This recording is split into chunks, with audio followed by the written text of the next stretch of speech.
This book had me screaming, crying, throwing up. I just finished it. I need someone to talk to about it.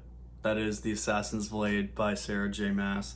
This book had me feeling emotions I didn't even know existed, and let me give you the rundown on it. It was technically book 3, or technically, I guess, a prequel to the Throne of Glass series, but I read it third, as the author Sarah J. Maas recommends. It follows our main characters, Celaena, and main heartthrob, Sam, which, let's be honest, has reason enough to read this book alone as I go through these various missions.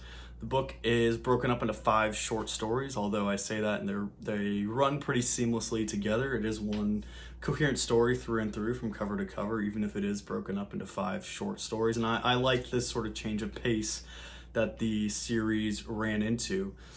Like I said, I read this third, and I think that makes the most sense. I think jumping into this book first and foremost, you might get a bit overwhelmed with all that's going on.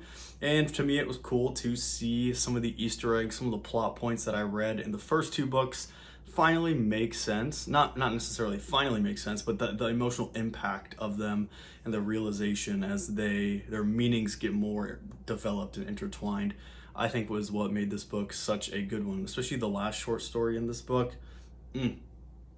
If you know, you know. Give this one a read. I recommend reading it third rather than first. But let me know if you have read this book and what order you read it within the series. And consider giving me a follow as I make my way through the rest of the Throne of Glass series. Next book I will pick up will be the 4th book in Heir of Fire.